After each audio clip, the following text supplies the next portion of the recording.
Translation refers to the process of creating proteins from a messenger RNA template. The sequence of nucleotides in the RNA is translated into the amino acid sequence of proteins, and this reaction is carried out by ribosomes.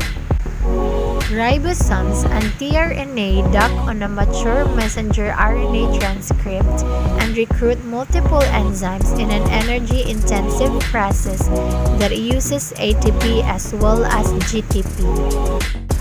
In the process of translation, a cell reads information from a molecule called a messenger RNA and uses this information to build a protein. Translation is happening constantly in a normal bacterial cell, just like it is in the most of the cell of our body, and its key is to keep us alive. Translation occurs at the ribosome, which consists of ribosomal RNA and proteins. In translation, the instructions in messenger RNA are read, and transfer RNA brings the correct sequence of amino acid to the ribosome. The genetic code. In an mRNA, the instruction for building a polypeptide come in a groups of 3 nucleotides called codons. One codon AUG is a start signal to kick off translation. It also specifies the amino acid methionine. These relationships between the mRNA codons and amino acid are known as the genetic code. In translation, the codons of an mRNA are read in order from the 5' to the 3' by molecules called transfer RNAs or tRNAs. Each tRNA has an anticodon, a set of 3 nucleotides that binds to a matching mRNA codon through the base pairing. The other end of the tRNA carries the amino acid that's specified by the codon. As tRNAs enter slots in the ribosome and bind to codons, their amino acids are linked to the growing polypeptide chain in a chemical reaction. The end result is a polypeptide whose amino acid sequence mirrors the sequence of codons in the mRNA.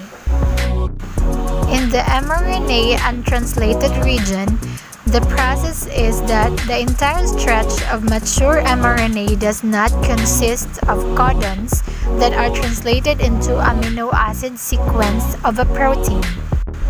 There is a cup to the 5' end of the RNA, 2 short stretches of untranslated regulatory regions abutting the coding sequence, the 5' UTR and 3' UTR, and the polyadenylate tail that can determine protein sequence without directly being translated.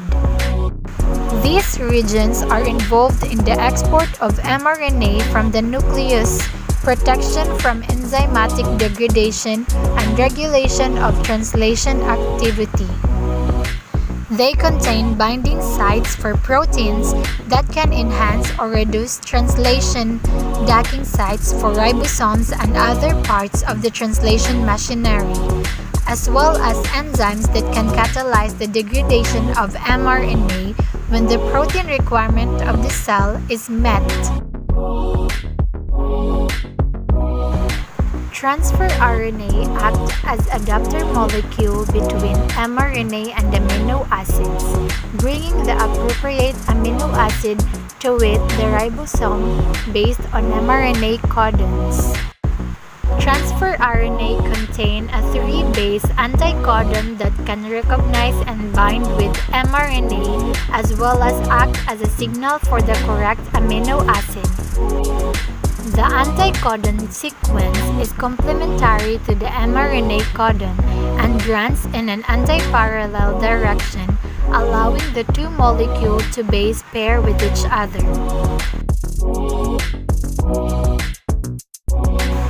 Ribosomes are macromolecular multi-subunit structures containing RNA as well as protein and are the primary machines that drive protein synthesis.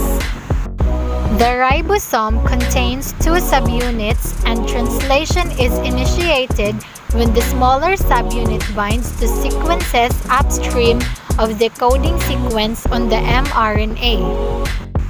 The structure of the ribosome derives primarily from RNA component, and base pairing with mRNA and tRNA is crucial to its function. Translation proceeds in three stages, namely the initiation, elongation, and termination. Every step is associated with different proteins.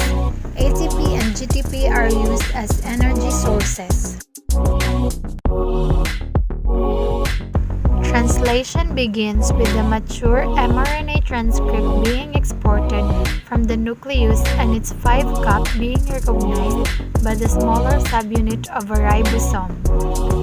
The ribosomal subunit, along with the special tRNA, scans the mRNA to find the start site for translation, which is often AUG to codon for methionine. The sequence around the AUG start codon are also important and can determine how strongly an mRNA is translated. Initiation also involves the activity of a number of helper proteins called initiation factor, whose function is to ensure that the various parts of the translation machinery come together in an orderly manner. The ribosome and initiator tRNA move slowly along the mRNA till the start codon is located. The structural features of this tRNA ensure that it is recognized by initiation factor and discriminated against by translation elongation factors. The methionine attached to this tRNA is also adapted to be exclusive for initiation. The amino group is modified to make N-formyl methionine, preventing it from participating in elongation phase of translation. The second stage in translation is elongation. Binding of the initiator tRNA to the P site on the ribosome brings it into close contact with the amino or A site of the ribosome, where the next codon awaits translation. New tRNAs carrying amino acid enter the ribosome at the A site. Through complementary base pairing and the energy from one molecule of GTP, the correct tRNA binds to the ribosome. Ribosomal RNA then catalyzes the formation of a peptide bond between the first and second amino acids, where the first methionine appears to have been transferred to the tRNA on the A site.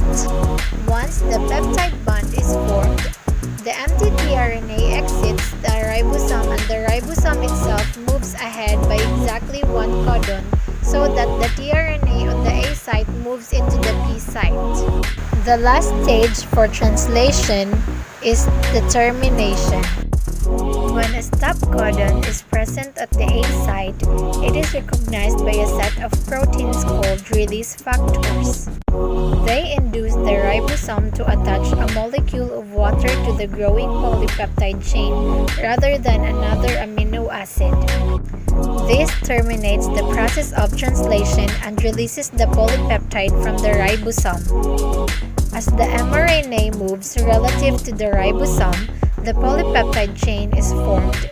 Entry of a release factor into A site terminates translation and the components dissociate. That's it for the discussion of protein synthesis, particularly on translation. Thank you so much for watching.